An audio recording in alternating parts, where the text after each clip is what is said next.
the election speaks for itself. To me, it feels like the American people gave a mandate to President Trump. Part of that mandate is he has a team in mind to help him accomplish everything he wanted to get done. And I think, as Senator Tom Cotton said best, he was like, there's this talk that, there's a tradition of some president, his own party shooting down at least one of his nominees. And Senator Tom Cotton said that's not true. There isn't historically. And he doesn't anticipate that being an issue for President Trump either. And so I think just get those nominees through. It's what President Trump wanted. He had a vision that the American people agreed with, and he needs these people to make that vision a reality. Let's get it done. The idea that we could get to the end of 2017 without doing a tax package, I think is devastating. Yeah, that can't be allowed to happen. I think the one thing that Donald Trump will be judged upon and given leeway in the rest of the 3 years is how's the economy going? Mm-hmm. How's the economy going? Because if the economy is going good, it gives you an opportunity to fulfill all the rest of the stuff because they trust. They trust, like Iran, that's a big part of it. Let's turn this ship around. To go further, you need to be ready for what's down the road. As energy demand continues to rise, we're harnessing breakthrough innovations to increase production in the U.S. Gulf of Mexico. Our latest deepwater development, Anchor, produces previously inaccessible oil and natural gas, allowing us to deliver the energy we all need today so everyone can follow their own road. That's energy in progress. Ladies and gentlemen, your attention, please. Just a catching strays over here. You're in for a hell of a show. Keep the faith, hold the line, and own the libs. It's time for our main event. Happy New Year, America. Here we are with a brand new day. Right before us, a whole lot of excitement. Yeah, and I know you guys are going to give me shit for this, but as the years roll on, it gets harder to make it to midnight. I will tell you, every single year, it's like you pull 10 or 15 minutes off of your ability to make it to midnight. It's kids. You just blame the kids. I think that's part of it. You know what it is. It's the stress involved in it. That's part of it. Anyway, I'm Josh Holmes, along with Comfortably Smug, Michael Duncan, John Ashbrook, left to right across your radio dial. What we aim to do for you today is give you a little indication about what you're in for here for the next 30, 60, 90 days, well into the first year of a Trump administration, what it is that we're up to. Because, look, you go through a course of a campaign, everybody makes grandiose promises. A lot of discussion about all kinds of different things. Most of the crazy shit is all on the Democratic side. But there's stuff that, takes more than just a promise to get it done. There's legislative activity. There are things like cabinet nominees that need to be done. We all know the issues that are kind of before us and what this election was litigated upon. And we're going to talk to you a little bit about how all that works. Set some expectations. Mm-hmm. So you're not calling us in February and you're like, what? I was already told there was no tax on tips just by virtue of electing Donald Trump. Well, he's very committed to do it. No question about it. We're going to talk a little bit about how you get that stuff done. Mm-hmm. Right, fellas? Yeah. I mean, a lot of it, to me, is, and why the American public voted the way that they did to elect Donald Trump, is it feels like an era in America has come to an end. This kind of negativity, this kind of our best days are behind us kind of thing. So if nothing else, this new era, I think 2025 is going to mark this kind of resurgence in patriotism and optimism. It really feels like we avoided the bad timeline if America had not elected Donald Trump. And I think all the Americans, especially those of us who voted for Donald Trump, January 1st felt like a really great day because this is going to be a great year. Yeah, no question. Certainly in a much better circumstance than we found ourselves over the last 4. And that comes along with a Republican Senate, some new members there, a Republican House, a very small majority. I mean, historically, maybe the smallest majority in history, given the cabinet appointments that took out. It's going to take us a little time to fill those through special elections. Like, we're dealing with some thin stuff here. Not a lot of margin for error. Not a lot of margin for error. And it has a lot of insiders who are committed to try to accomplish the Trump agenda a little bit concerned, because you got a combination of varying factors. You're dealing with big issues that a lot of people disagree with, not just on ideological partisan lines, not because they oppose Donald Trump or his agenda, but because it may not fit their constituency well. And when you deal with these big ticket items and you have no margin for error, you got to like sequence these things, and you got to make sure that you're paying attention to it. We're going to do our very best on the Ruthless Variety program to give you a little more nuts and bolts than we typically do here, to just kind of like keep you along for the right. Because, like 6 weeks from now, you're going to get a cable news primetime segment that it's like, why haven't they gotten this done? Well, we're going to tell you why it is that you shouldn't be surprised for that conversation. Our listeners, you are very lucky you tuned into this one, because you're about to get some inside information on how it's actually done. Now, we spent a little time under the dome. We understand how these things have gotten done. And let's start with a clip from Speaker Johnson, who lays some of this stuff out. Everyone is absolutely determined to get the budget done very quickly right out of the gates. We begin in January. Yeah, we're going to do that early January. That will set the table for the reconciliation process. And the reason that's so important, of course, for folks back home, remember, the only way around the 60-vote threshold in the Senate to go with a bare majority is the reconciliation process. You're reconciling the budget. Right. So 51 votes in the Senate is the magic to do the real policy change that we want. We think we can squeeze a lot into that limited process. There probably will be at least 2 reconciliation packages. So the determination right now is, where does the tax piece fit in? Do we do that first out of the gates, or do you wait a couple months to get all that done, because it can be very complicated? Can we take one quick step back? So for folks like me, who didn't work in Congress and don't know what any of that means, what the hell is reconciliation? Yeah. Oh, yeah. Well, so it's an economic bill. There's a super funny for your OG Ruthless peeps, where Smash and I had just gotten out of government. We dealt with quote unquote reconciliation for a lot of years. And for whatever reason, we couldn't make one of the tapings that we did on Ruthless when it was vitally important that we talk about reconciliation, because it meant a very significant thing. And this is like, we're talking like year one here. Yeah. And you and Duncan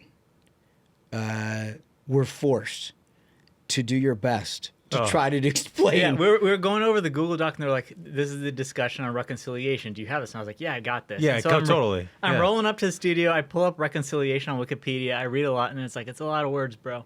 And so then the mic's cut on. We start talking about it. And he just throws it to me. I was like, I got this. He just throws it to me. Reconciliation is an economic bill.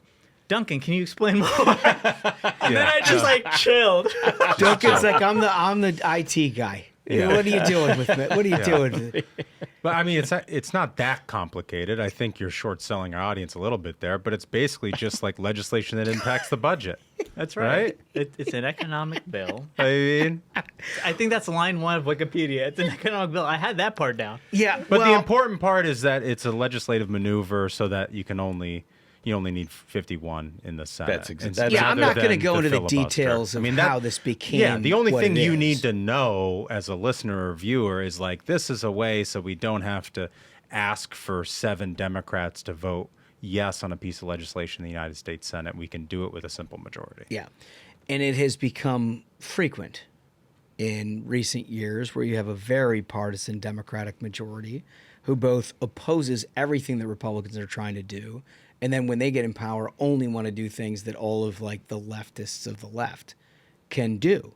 So like your bipartisanship, which used to be sort of a hallmark. In my lifetime, it was a hallmark that you do in the first quarter, because everybody recognized what an election was litigated upon. You wanted to be engaged in that. You would engage in a bipartisan way and try to fix some of the problems the American people sent you there to do. Well, Democrats have thrown that out the window. And so reconciliation is now the process. It's a budget move where it just requires 51, a bare majority in the Senate, which we now have 53 votes. So that's a possibility. We actually have a larger majority in some ways than you'd have in the House. So this is where this whole thing becomes a little bit more problematic, right? Because there's a bunch of discussion. If you heard what Speaker Johnson just said, he said we're going to do at least 2 reconciliation bills. What it requires first is for the Congress to pass a budget. That does not need to be signed into law by the President of the United States, but the House and the Senate need to agree on budget parameters. This has become somewhat comical in recent years because presidents send budgets to Congress that they reflect their priorities, not an actual lawmaking piece. Right? Huge deficit spending, stuff you would absolutely never do. But it's almost like the thing that the president talks about in the State of the Union, like, I sent a budget to go do X and get credit with that constituency, knowing that Congress is never going to agree to all of that piece. But Congress gets it, and they basically have to figure out how to pass this thing. And if it got to a point where everything that they were passing in a budget, I want to be very clear about this. A budget just like authorizes things. It doesn't spend things. You have to pass appropriations bills that actually spend your money as a taxpayer. That comes later. So this broad outline where people are having these fights about what this means and what it doesn't mean shit. It just means that everybody can agree on these broad parameters of things that you can do to go forward that enable you to do things like budget reconciliation. Why that is super important this time around is because you have a tax bill that was passed in 2017 because it's been through reconciliation, and it was a quote unquote from CBO, a deficit spending measure, like it sunsets. So it's going to be gone at the end. So all the tax relief of the 2017 tax bill goes away at the end of this year, no matter what. If you pass nothing, you're going to get massive.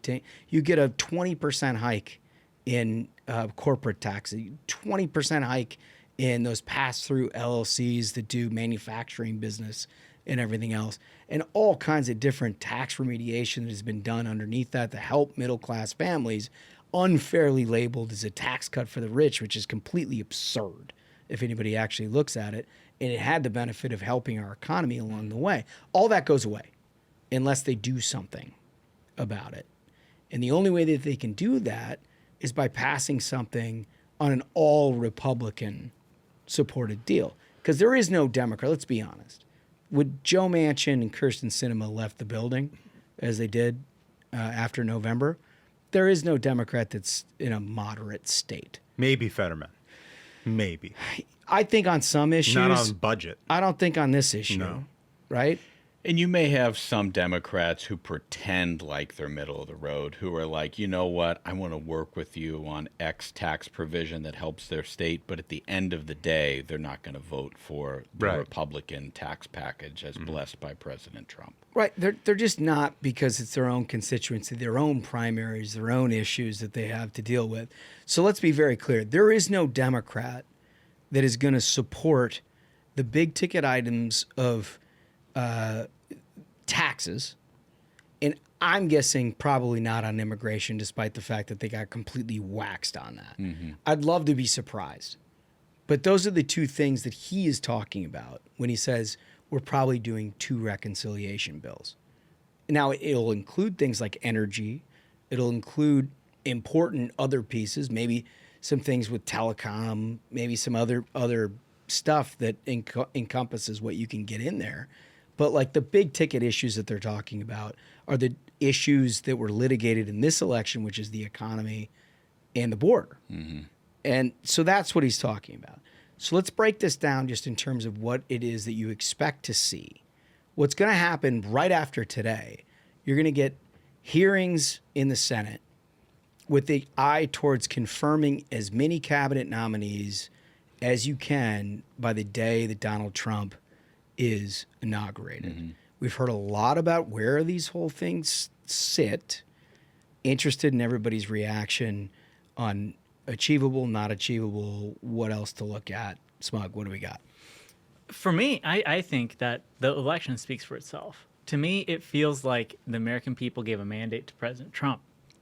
Part of that mandate is he has a team in mind to help him accomplish everything he wanted to get done. And I think, as Senator Tom Cotton said best, he was like, there's this talk that, there's a tradition of some president, his own party shooting down at least one of his nominees. And Senator Tom Cotton said that's not true. There isn't historically. And he doesn't anticipate that being an issue for President Trump either. And so I think just get those nominees through. It's what President Trump wanted. He had a vision that the American people agreed with, and he needs these people to make that vision a reality. Let's get it done. I don't have to tell you Americans are ready for what's next. Moving beyond the hardships of inflation and economic anxiety towards building a better future for our families. Ensuring greater access to more affordable energy that powers daily lives, reliable energy that fuels innovation and economic growth, and the abundant energy that keeps our nation safer and more secure. It's all within our grasp. We'll do this together, building a brighter future for us, powered by America's oil and natural gas resources. You can learn more about all of this at api.org. Duncan? Yeah, I mean, I agree with everything that Smug said. Look, none of what Donald Trump is doing with any of these nominations should be a surprise. I mean, RFK was campaigning for him, right? I mean, like, the American people bought his plan from the beginning, and so I think we need to execute on it. I would say that if the other side's talking point is at least one nominee doesn't get through, I would point you to Matt Gaetz, who is already withdrawn. So Democrats already have their one, and you're looking at a full field of nominees who are walking into all of these Senate meetings totally prepared. Pete Hegseth, for example. Pete Hegseth is a very, very smart guy, twice Ivy League educated.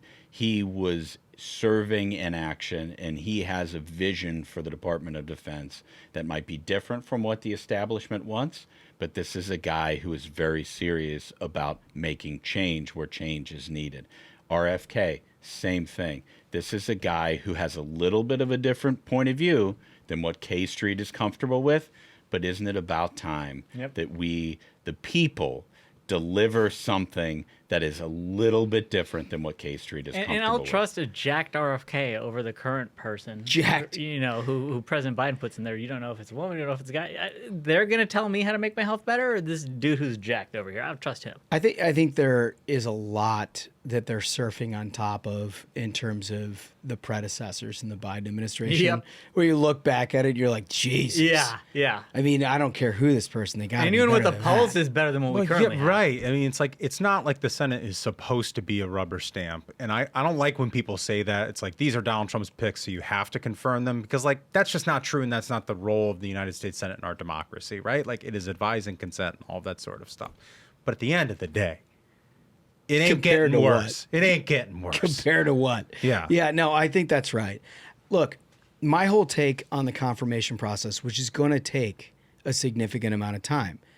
In the Senate, you get two calendars, a legislative calendar and an executive calendar. And the executive calendar, when it's rolling, like you have to process as many things as you can, but one objection draws these things out. Now, they can get it done at a 51 vote threshold, but it's going to take some time. It's not just for the cabinet secretaries, which I think will get a thumbs up, thumbs down very quickly in a lot of that. But you got deputy secretaries. You got a whole bunch of Senate confirmable stuff. It's like 1,200 people. Yeah, it's going to take a while to do that. And it gets, like, you have to run parallel tracks. And that's the trick when we're talking about government. We're outside of campaign season. You're now talking about the parliamentary process to actually make those things a reality. And this thing is going to be tricky to get the people that they need in place in a timely fashion, because Democrats are just not going to cooperate. Yeah. Right. They're just not going to. I also think that the hearings, I've told everybody this, everybody would like to have your point of view on this, Smug, where it's like the guy won the election. He made no bones about what it is that he wanted to do. These are the people here to execute their job. I don't disagree with that at all. the thing is that there's an awful lot of United States senators who have huge deference for Trump because of that question. But they also have huge questions on very specific things. And so I think the hearings actually matter here. Right. Like typically they don't. Typically it's basically like either this is just a partisan vote or this is going to be, something where Democrats have some relationships and they'll support, a few of them will support it and it gets through. And the hearings are sort of a lackluster deal. You think about guys like Mnuchin, for example, where it's like he, not a part of the political process. Everybody knows he's a pretty smart guy, but he gets there and like the hearing was kind of like, yeah, he looks like he can do the job. But when you get to some of these undersecretaries, remember, this is like 1,200 people that have to be confirmed. When you get to some of these undersecretaries, then questions start being asked, and they better be ready. I remember this here. This is a judge that famously John Kennedy asked him some very basic questions at the beginning of the Trump administration, and the guy just could not answer the basic questions and looked like an idiot. So every single one of these guys and women have to show up and be ready to answer the question. I will tell you, 1,200 people, they're not all going to be winners. The president of the United States is putting his name on them, but that doesn't mean that he is talking to every single one of them at length. That's just the way it works. And it was like a few weeks back when on Megyn Kelly where they ran the clip of the current ambassador to Greece when he was trying to be the ambassador to, I can't remember where. Yeah. And the dude couldn't even answer a question. He was like, what's your name? It looked like Alvin Green, that Democrat nominee for Yeah. Senate in 2004. Right, and so that's why President Trump is telling every single one of these people, you got to go up there and you have to convince them. You have to win it. It's up to you because he can't do everything for everybody. Yeah. It's incumbent upon them to do their homework, to know these senators, know And what have it a is they want. strategy for what is ultimately going to get you into a problem, right? So like RFK is a good example. I think the vast majority of Americans have bought in to make America healthy again. Yeah. I think vast majority of people think that that is exactly the way we ought to go. I think he gets a little loose with language in asserting studies that don't exist or asserting findings that may be questionable at best. And now he has the opportunity to rein that in and just show that he's rock solid. The hearings are for that, right? I mean, you saw a little dust up last week where some stuff came out about him questioning the legitimacy of a polio vaccine. Well, I don't know. You've got a former majority leader that's still there who suffered from polio. I bet he's got a pretty serious opinion about that, and he made that known. Like, you need his vote. So those are the opportunities to go out and discuss all of those things in great detail. And I think the Republican conference, unlike 2017, is much more deferential. They think he knows what he's doing. Yeah. Like there was a real question in 2017 about whether this guy knew what he was doing or not, or if he just sort of like fluke won a presidential election.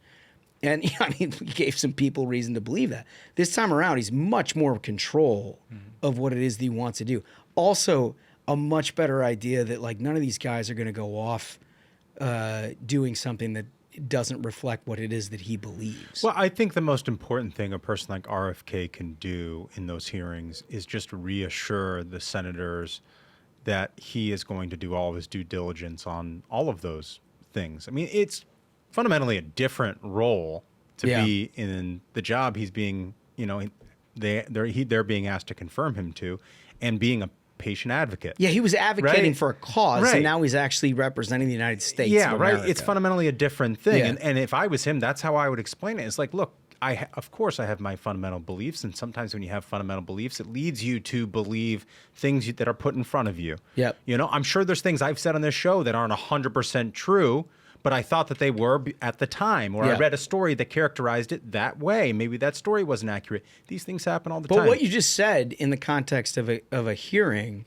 would be perfectly acceptable to Republican senators. Like, to the best of my knowledge, I thought that this was an accurate set of information. Right. And I didn't have the perfect set of information. When I'm going to be confirmed into this role, I'm going to defer to, the science-based studies in front of me and all the things that are peer-reviewed, and then make more fulsome formulation of what the opinion is of me and what the policy of the United States should be. And also your opinion versus the opinion of the President of the United States. Like, for example, like RFK, stay on that example.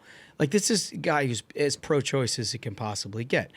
The only area of the federal government where that becomes an issue is in the context of HHS, right? So the pro-life community is going to need to hear that my policy is Donald Trump's policy on that.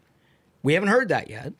I imagine we will hear that, but that's a really important, if you're looking to try to get 51 Republican senators to vote for you, very important that you reiterate that component, right? And like disabuse people of some of the conspiracy stuff that like I think is unfair in a lot of ways, because they try to make them and there was a bipartisan effort to try to make them unfair when both nominees of the parties wanted a binary choice between the two. So it's not like we're not guilty of that, but people like, they sort of made him into a caricature. Right. And I think he's got an opportunity to do that. Like Tulsi Gabbard, another one. She's got huge amounts of stuff on the record about Edward Snowden and things like that are greatly concerning to a number. I'm not talking about like 5. I'm talking about like 35 Republican senators. Putting that stuff into context of what you're trying to do with the new job is what hearings are for. So all of that stuff, I just go to say, like, the hearings here, I think, make a difference in a way that they don't ordinarily do. If RFK just walks up there and says, I'm bringing beef tallow fries back at McDonald's, I mean, he gets confirmed by acclamation. That's what I want to see. I feel like that might be right. So anyway, the Senate's going to be busy on that. And then the reconciliation piece, it breaks into 2 issues that are very, very contentious within Republican circles at this very moment about what goes first, how do you structure it. It's between taxes, immigration, and I'll call it the rest, which there's a huge energy thing, there's a telecom thing, there's a whole bunch of different stuff in there in the rest bucket. My issue is when you're dealing with majorities that are so small, you have to do what you have to do because you never know what tomorrow brings.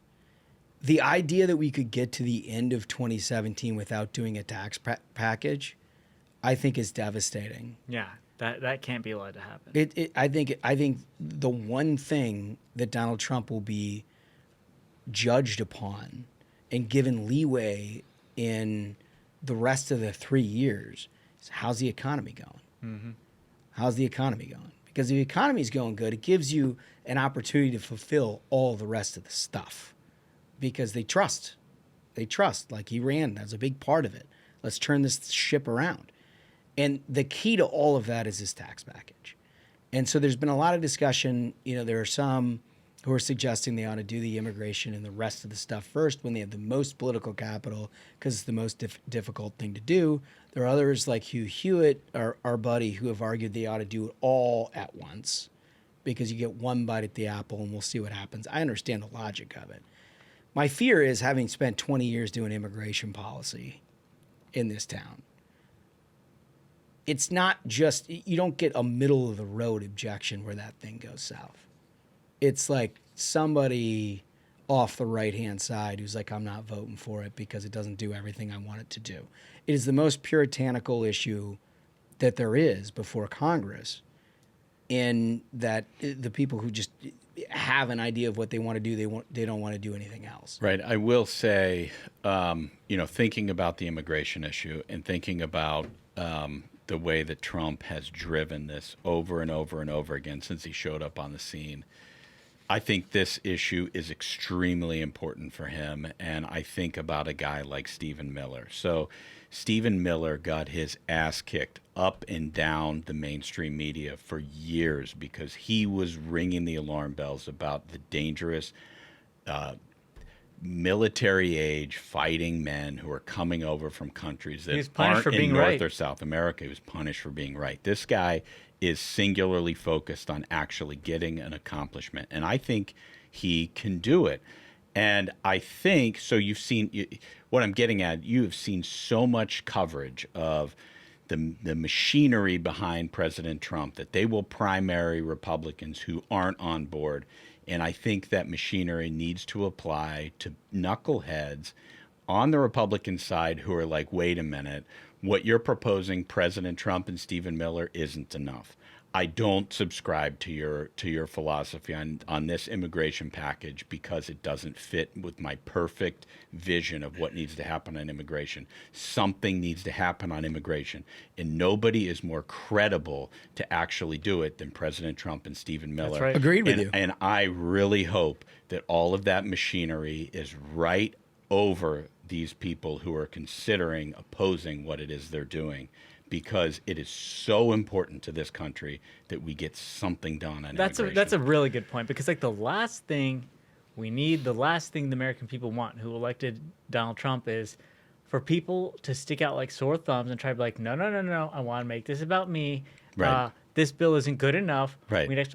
I'm sorry. I think President Trump knows what he's doing. I'm just telling you it's coming. We can wish it away. It is coming. But it's coming. It is coming, but it's incumbent upon the Trump machinery to look at these guys who are complaining. They're like, oh, Stephen, this wasn't submitted with the right TPS report. We can't build a wall. We can't kick these people out. I'm sorry, blah, blah, blah. It's like, no, idiot. Yeah. We have to do something about immigration in this country, and you cannot. This is our chance. But you can't typically stand you in think the way. about this. I'm just telling you from a leadership perspective, overseeing this issue for a number of different years. Typically, you think about this as like your center squish. It gets a little uncomfortable about deportations, or a little uncomfortable about some of the more restrictive border policies. I'm just telling you, I don't think that's a problem. I don't think it's a problem either. I don't think anybody disagrees that it would be the problem. I think it's obviously like the, very conservative members who would find a way to defect and all that sort of stuff. I think all the more reason for it to be the first thing, because no super conservative member of the United States Senate wants to oppose the president on the first piece of legislation, cross the transom. Like that's my opinion, because I don't think, like, if you don't do border first, I don't think it'll happen at all. I mean, this is the argument. Because we saw this happen in the first Trump administration, and all of the hand-wringing and the shit happened. Like, if you put it first, it gets done. Although, it's very hard. I will say this. Look, accurate history, the first thing out of the gates was the repeal of Obamacare. Right. Went down by one vote from John McCain. They immediately turned around, and they passed the very tax act that we're talking about, the basis of what the reform will be. So they did have some political weight and momentum behind trying to get something else done after it failed. Yes. I guess the issue is, like, how do you sequence this in a way where you can build on successes and move forward? And there's three options. The first option is you go taxes first. The second option is you go immigration, the rest first. The third option is you try to put it all together in one. The problem with the third all-in-one thing is, just look at the tax thing. I mean, you got Republicans that are all about this SALT deduction, which what that is it sounds ridiculous. And if you're not in part of this, like, excuse me while I explain it. Like, SALT is state and local tax deductions. It used to allow people who are from very high tax states, horrible states that have like these massive double-digit state income taxes and property taxes and everything else, to deduct that from their federal taxes when they're sending their tax reform. All that did, as Republicans rightly diagnosed and Donald Trump diagnosed, is create an incentive structure for all of these liberal states to keep doing what they're doing, right? Because they never actually had to pay the price. Because it's going to be subsidized by flyover states, all of these red states that they love to complain about. It's the thing that bothers me so much when they're like, look at these net tax, donors to the government, yada, yada, yada. And it's always these blue states. And they're always talking about how Kentucky's a welfare state or Indiana's a welfare state. And it's bullshit, because all of their local taxes and their liberal governance at the state level is subsidized by flyover country. It makes me so pissed when they say stuff like that. But that's a very real issue, right? As is all of these other things when you start getting into... Again, with such a slim House majority... And you've got Republicans from the state of New York who are like, listen, my voters, they'll want blood if I can't get. And I get it. It's a pickle. I get it. When you roll it all together, it gets infinitely more complicated. You open up. Let's just take energy for example. 40 states or so are like, great, open up every single amount of domestic energy we can. We understand the national security importance. It's going to help all of us. It'll lower costs. It'll do all of that. Like, that's great. If you're living in the state of Florida, you have a different opinion about all of that. Mm-hmm. Your revenue's coming entirely off of tourism. The idea that your beaches can be clean as can possibly be. You're worried about the environmental repercussions from anything that's happening offshore. If you're in certain other states, you don't want wind farms and stuff. I don't think that's on Trump's agenda. Yeah. But I'm just saying, like, it kills the birds. It does. But it's a bunch of different, like, these are local issues. Right. They're not ideological issues. That's right. So when you open up beyond taxes and you start, like, salt is a good local tax issue, but if you open it up beyond that, you're not dealing with partisan stuff. You're not dealing with my adherence to President Trump's agenda. You're like, what does this do for my constituency? And the larger it gets, the more opportunity, and you can only lose two. Yeah, it's that slim. Right? So, like, these are the things that you're going to be hearing a lot about in the month of January that ultimately will set about the agenda. Now, either way they go, I'm totally on board. I just think if I'm them, if it was my decision, I want to make sure your economy's straight up. I want to make sure as quickly as I can, you have markets set, because it allows you to do everything. If you get any sort of economic anxiety in the mid half of next year or the latter half of next year, it immediately comes right back on to Trump and erodes away the political capital that he's built over the last 6 months and into the election and beyond. And it erodes his ability to do everything else. Like, I would put that tax thing as sacrosanct as I possibly could, if only because that's the motor on your boat. And me, I'm always very pessimistic about things. Like, I always try to think, what's the worst possible case scenario? And that typically becomes my baseline for trying to figure out things.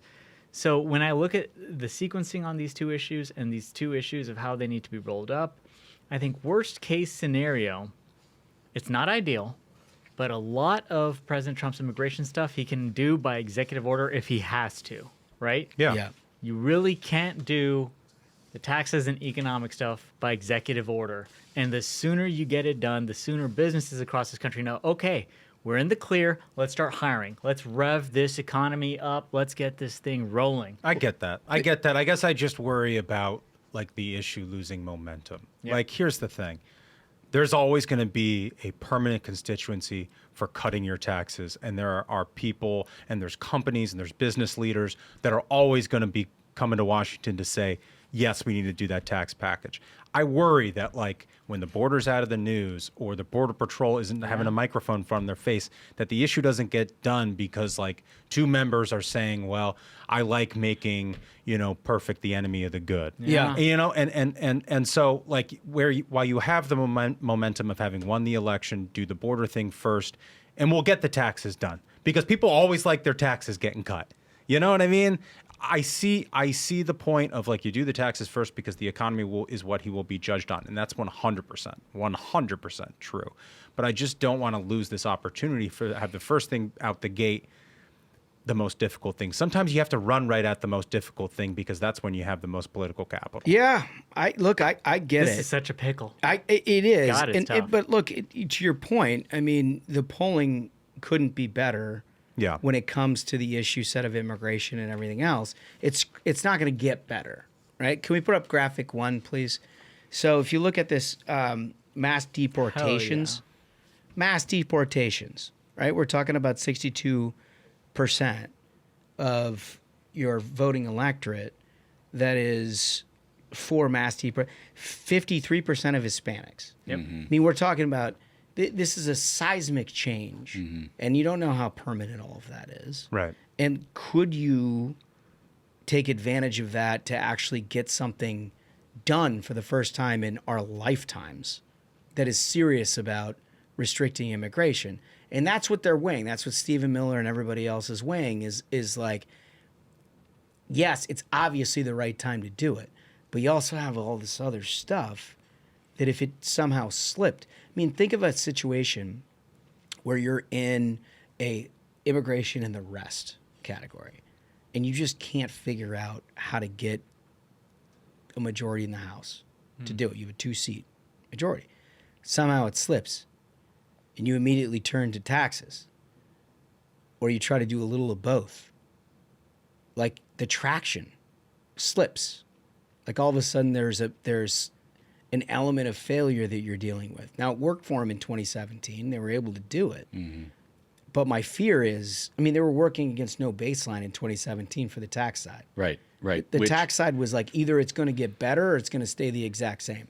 This one, it's going to get monumentally worse, or it's going to get better. Which is honestly, it's one of the reasons I sort of agree with Duncan, and I'm perfectly willing to be persuaded this year that they shouldn't do immigration first and taxes second. But the other thing that you have about doing taxes second is a backstop of a cliff at the very end of the year.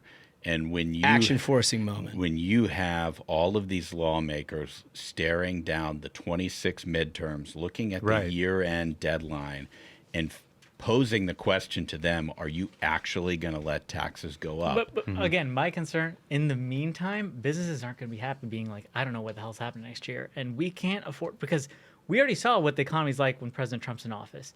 That's why so many people support him. That economy was awesome. The sooner we can settle these businesses being like, listen, things are okay, let them know as early in the year as possible so that they just start hiring. It's not, the economy gets supercharged. Smug, you're right, and it's not a static analytic. It's not, you don't just get what you got now or you do something on taxes. It's a cascading effect, and there is nothing that gathers snow on a snowball faster than an economy that is losing confidence. Yeah. And it becomes a political problem, as we saw with Joe Biden. Inflation, never recovered from it. Never recovered from it.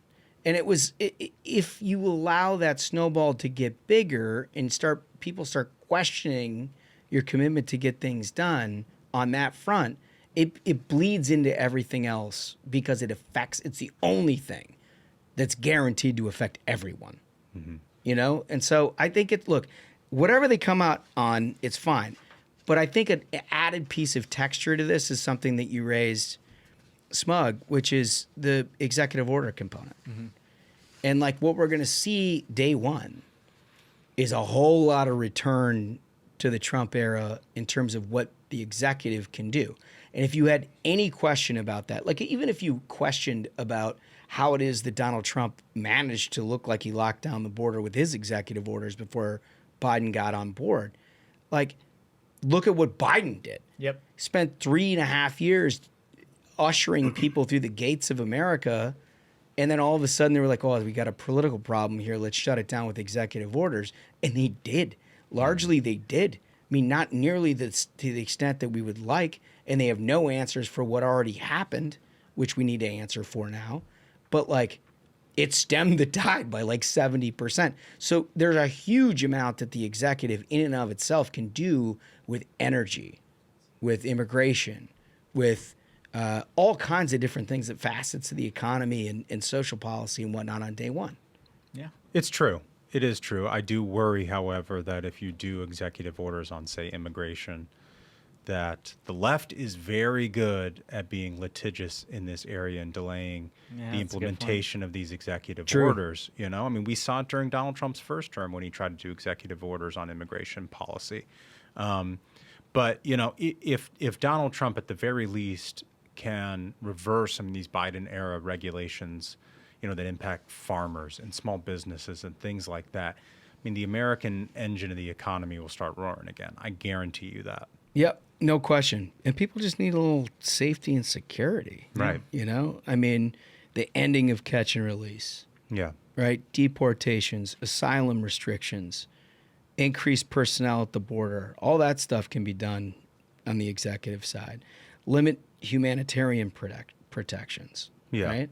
That's a broad category. All the stuff that's been abused during the Biden years. Totally abused. I mean, remember, just for our audience, like the Biden administration through FEMA redirected money out of helping people in North Carolina. That money was supposed to keep Americans safe when we have emergencies, and they gave it to illegal immigrants to give them housing.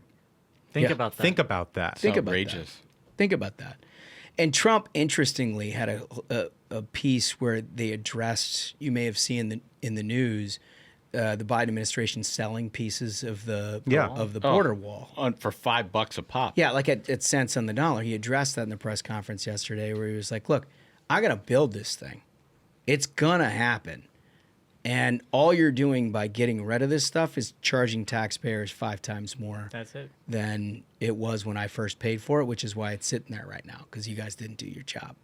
What a great message. He was like, "It's not partisan." No, it's a great message. He's like, "It's not partisan. This isn't a Republican or Democrat thing." It'll be even better when they whine and bitch and complain when we now have to authorize more money for the wall because they fucking threw it away. Because they sold it. I would love to see that Democrat answer that question on primetime television. Totally. I completely agree. So anyway, that is, look, a little bit more serious than we typically do. But it's important.